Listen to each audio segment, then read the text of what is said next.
They call it the boiled egg test.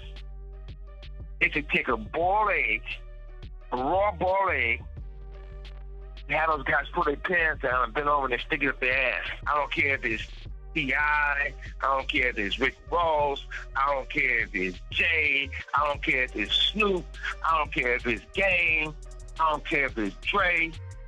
Nobody's stepping up. I didn't make it happen and Puffy didn't make it happen. One night I was at my house and Puffy's son was over about like 9 o'clock and I'm like, cuz, what time you going home? And he like, I'm spending the night. You know, I really gotta have a real conversation with Snoop. Snoop Dogg edition. Me style, boy. Hold on. Hold this. Go ahead. Lock out on this. Oh, he locked out on him like that? Oh, he locked. See, that's 70 locking right there. That's locking. That's called pop locking. That's locking right there. So Suge Knight is back at it again, being messy, and this time he did a live interview with Chis Cuomo where he targeted everyone from Jay-Z and Dr. Dre to Snoop Dogg for staying silent on those allegations against Diddy. And it looks like Suge has a particular grudge against Snoop, claiming he's the one who set him up and turned his back on death row. According to Suge, all these people knew all along about Diddy's alleged criminal activities and either turned a blind eye or directly enabled Diddy. And then when it comes to Snoop, Suge is saying Snoop still has a lot of explaining to do about the murder of Tupac Shakur. Child, Suge is stirring the pot with this one, but is he just running his mouth to be messy, or is there some real truth to his claims about Snoop and the others? Let's break it down. And see, they do these things to take control. They're not doing, there's nothing wrong with being gay. If you choose to be gay, that's your preference. But they doing this to people for control. It's a power situation. So Suge Knight just dropped a bombshell during a live interview with Chis Cuomo, straight from prison. And he didn't just throw shade, he threw the whole tree. Suge is claiming Diddy isn't the only one in the industry who's been forcing younger artists into humiliating situations behind closed doors. And he talked about how all these shady practices have been going on in the music industry for decades. Puffy didn't react or get where he got or doing those things or those allegations by himself. He was taught from people before him, and he did it to the younger people after him. And we can talk all day and say what's true, what's not true. Only true part about it is videos, conversations, and people can see what they've done. Mm-hmm. But for it being happy and proud and say what do people think, that's irrelevant. So Suge, It's just like I heard earlier today when Ray J was talking to TMZ. mm-hmm. I got love for Harvey, but I see Charles always got something negative to say when it comes to West Coast people. And Charles tried to make a reference to say that, how do I feel when I'm in prison? Yeah, I'm in prison. I guarantee you I'm free more than Charles. If I feel like sleeping to 5 o'clock, I want to sleep 12 hours a day, I can. Sure. But besides all that, the fact is, it's not no competition who's going to talk the loudest or talk the best. It's not something positive that can help anybody. I don't get on no platform unless it be something positive. If it ain't positive. Cuomo then asks Suge if he thinks Diddy is the Black Epstein, and if that's the reason so many celebs who used to roll with Diddy are suddenly as quiet as church mouses. And listen, Suge wasted no time spilling the tea. He straight up started dropping names, claiming that some major players in the music industry, including Diddy's former mentors, were the ones who put Diddy on game and taught him how to run his whole operation. Well, first of all, you got to start with at the top. You starting with the top. Davis, Russell Simmons, Andre Arell, Jimmy Iovine. Even if you take Jimmy Iovine, he had an allegation from him, same thing, he went away. You take Jimmy Iovine. They told me at Universal and Interscope, they said, you know what? We can't deal with artists that gets in trouble. And your artist gets in trouble, they talk crazy. Let's think about what they see. Now, I was told that I can't do business there because of that. Now, Doug Morris gave Puffy a deal for millions of dollars. It flopped. So when you look at all these things and everybody want to say Puffy, Puffy, Puffy, don't get me wrong. Yeah, Puffy stepped in this And even if you watch it up his shoe, it still stinks. But he's not the only one. They got all the tapes. Now, when you talk about the tapes, but this been going on for a long time. Now, when it comes to those tapes and what exactly they show, Suge talked about how these industry men used to do something called the boiled egg test and did some nasty things to young artists as a way of recruiting them for the freak-offs. You know what they show. They used to have a thing in the industry, right? And the sad thing about it, I don't like mentioning Usher. I don't like mentioning Justin Bieber. I don't like mentioning all these people that everybody know what time it is. So at the same time, they used to have a joke. They never played this joke with me. And they used to walk in the Interscope office. They'd go back there and they'd be like, hey, we passed the test. I said, we haven't did the test. One dude said, well, don't say that in front of Mr. Knight because he's going to take it offensive and hurt somebody. I said, well, whatever it is, I probably will take it offensive or somebody will get their ass whooped. You know, that was me in those days. They used to have these guys, they used to call it the boiled egg test. They could take a boiled egg, a raw boiled egg, and have those guys put their pants down and bend over and they stick it up their egg. The eggs break, they say they're not ready yet. They ain't put enough work in. This is Hollywood. So everybody want to go act like they don't know what's going on. Hold on a second, Suge. But if you just look, all you got to do is I have never heard of anything like that. So if I haven't heard about it, just assume a lot of people haven't heard that before. But you think it's on video? Let's stop for a second. Go ahead, Suge. Yeah, listen, also, have you ever been to any puffy parties? No. You sure they had a long time to think about it. But if you haven't been in those naked parties, even some of the preachers been in those parties, and they wasn't on their knees praying for God. See, they was praying for somebody to have come real quick or something. But I wasn't there, but there's proof of it. But at the same time, everybody want to look around and act like something going on that wasn't right. It's the facts of life in the industry, not for the people who don't get in. So, everybody, you got to look at it like this.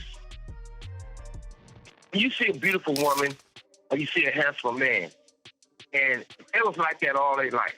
From elementary school to junior high school to high school, they forced to go to college, right? They always knew they had something special about themselves. If you take some of the Hollywood executives or some artists, they might have been the ugly duckling for a long time before they had the teeth sticks and lipsticks and nose sticks, all the work done.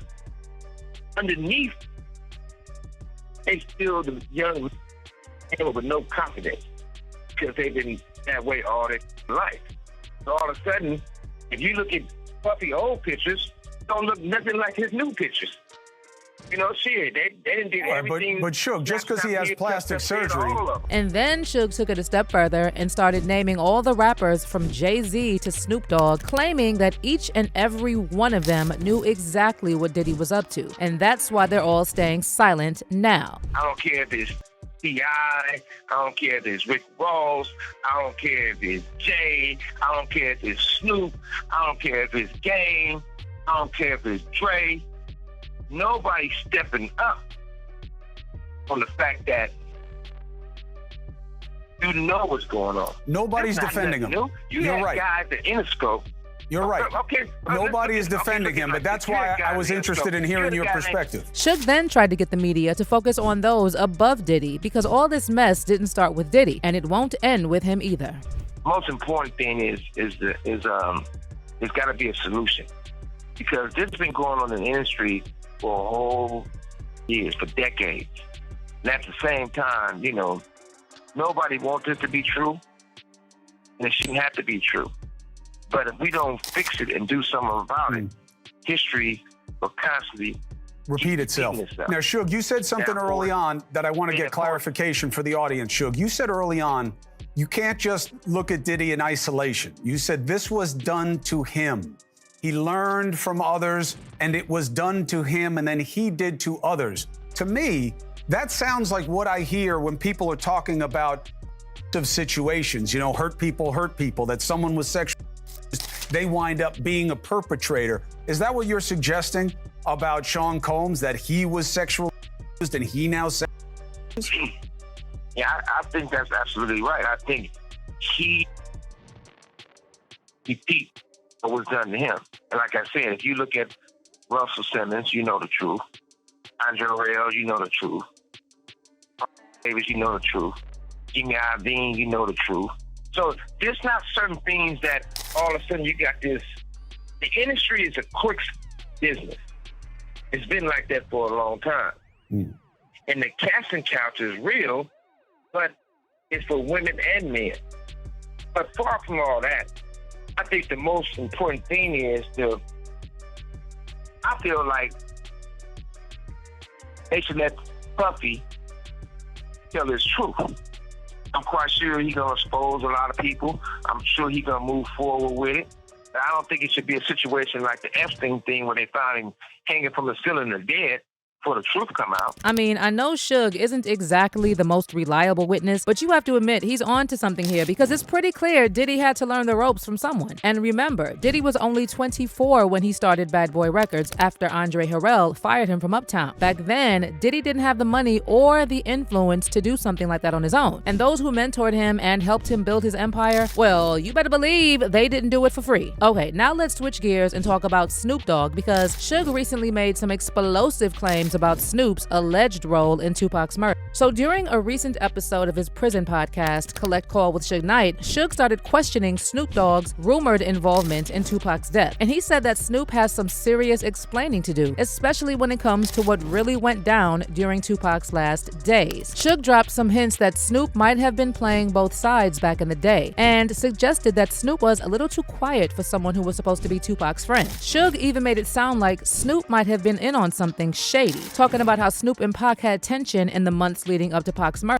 Remember, Snoop was distancing himself from the whole death row beef at the time, and Suge's comments make it sound like he believes Snoop was pulling strings behind the scenes. But it gets even messier. Suge said that he actually wants to sit down with Snoop for a real heart-to-heart because there's unfinished business between them. And let's not forget, Suge has been hinting for years that certain people in the West Coast rap game weren't as loyal to Tupac as they claimed to have been. And I knew that Pac did everything right by him by putting him on All Eyes on Me, speaking about him and being real with him.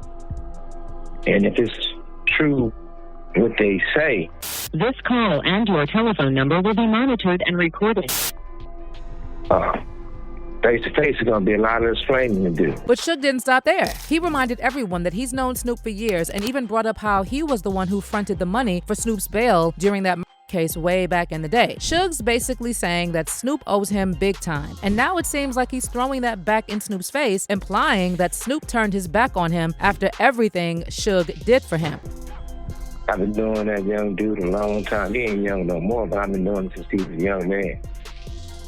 And I did everything in my power to make sure he kept his freedom. And then Suge also brought up something Warren G recently shared on Drink Champs. According to Warren, on the night Tupac was killed in '96, he convinced Snoop to stay in LA instead of rolling with Pac and Suge to Vegas. Warren spilled all the details about what went down before they got the devastating news about Pac getting shot. He revealed that Snoop was actually planning to head to Vegas with them for the Mike Tyson versus Bruce Seldon fight on September 7th, 1996. But at the last minute, Warren talked Snoop into ditching those plans and chilling with him in LA instead.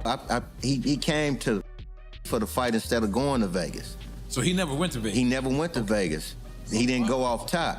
But then Warren dropped something that really caught Suge's attention and said he and Snoop found out about Tupac getting shot through a live update via a Nextel walkie-talkie while they were chilling at Warren's crib in LA. And Suge found it super suspicious that Snoop was even carrying a walkie-talkie that night, because why did Snoop have one on him at that exact moment, right when the news about Tupac came through? So basically, Suge is implying that Snoop might have had some inside info about the hit on Pac, and he knew it was going down that night. Only way you have a radio if you was at the fight with us and you had a security detail.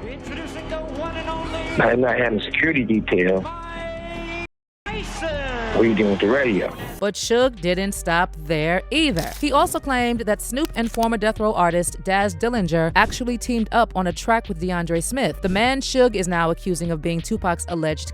And it doesn't end there. Suge spilled that Snoop straight up warned Daz not to head to Vegas on the night of September 7th, 1996, the same night Pac got shot. Then Suge hit us with another bombshell, calling out Snoop for lying about the hospital visit after Tupac was shot. Snoop had always said that he got kicked out of the hospital trying to see Pac, but according to Suge, that never happened, and Snoop never even showed up at the hospital, not once. So right now, the main suspect in Tupac's murder is Dwayne Keefe D. Davis, the same guy who previously claimed that Diddy allegedly offered the Southside Crips $1 million to take out both Suge and Pac. Keefe has pleaded not guilty, and his trial is set for next month. But now, with Suge trying to throw Snoop in the mix before Keefe's trial even starts, the hip-hop community is split. On one side, people are saying Suge's not exactly known for being truthful, so can we really trust what he's saying? But then again, others are pointing out how sketchy it was that Tupac cut ties with Snoop just before he was killed. One fan said, "I believe Snoop and Puff know more about Tupac's murder than they ever told us." And someone else added, "Snoop, you've been really quiet. Too quiet. It's a matter of short time, dog." Well, what's your take on all these claims from Suge? How do you feel about what he said in that interview with Cuomo about Diddy's mentors? And do you think there's any truth to his allegations about Snoop being involved in Tupac's murder?